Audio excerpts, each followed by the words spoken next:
হিন্দু বৌদ্ধ খ্রিস্টান ঐক্য পরিষদ, বাংলাদেশ পূজা উদযাপন পরিষদ, মহানগর সার্বজনীন পূজা কমিটি এবং ঢাকেশ্বরী জাতীয় মন্দির পরিচালনা কমিটির পক্ষ থেকে একটি প্রতিনিধি দল দেশনেত্রী বেগম খালেদা জিয়ার প্রয়াত হবার পরে শোক বইতে স্বাক্ষর করার জন্য আমরা সকলেই আসছি এখানে এবং আমরা শোক বার্তা লিখেছি, স্বাক্ষর করেছি এবং ওই শোক বার্তাটা বাংলাদেশ জাতীয়তাবাদী দলের যিনি কান্ডারি চেয়ারম্যান জনাব তারেক রহমানের সাথে সাক্ষাৎ করে তার হাতে তুলে দিয়েছি। এই সময়ে বিএনপির মহাসচিব জনাব ফখরুল ইসলাম আলমগীর উপস্থিত ছিলেন। তো আমরা দীর্ঘ সময় দেশের বর্তমান রাজনৈতিক অবস্থা নিয়ে আলাপ আলোচনা করেছি এবং আগামী দিনে বাংলাদেশের সামনে যে সমস্ত চ্যালেঞ্জসমূহ আছে 5ই আগস্টের পরে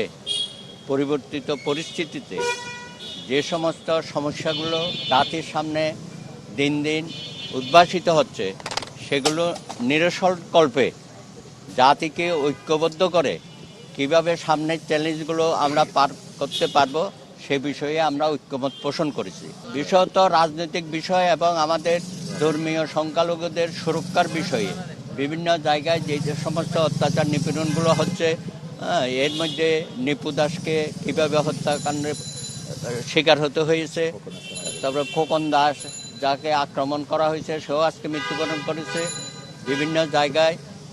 সম্প্রদায়ের বাড়িঘরগুলো পুড়িয়ে দেওয়া হচ্ছে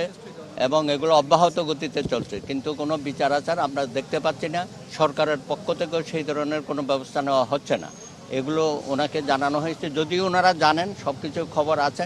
তো ওনারা বলেছেন যে তারা এইসব বিষয়ে চিন্তাভাবনা করছে এবং আমাদের যে সমস্ত দাবি দাওয়া আছে সেগুলো তারা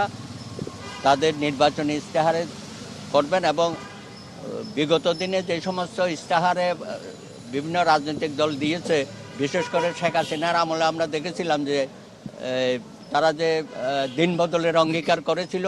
সেখানেও দাবি দাবাগুলো ছিল, কিন্তু সেগুলোর ব্যাপারে তারা কোনো সচেষ্ট ছিল না। তারা বলেছেন যে আমরা শুধু লেখার জন্য লিখব না, যেটা লিখব সেটা আমরা অবশ্যই বাস্তবায়িত করব এবং আপনাদের যত সমস্যাগুলো আছে সেই ব্যাপারে আমরা ওয়াকিবহাল আছি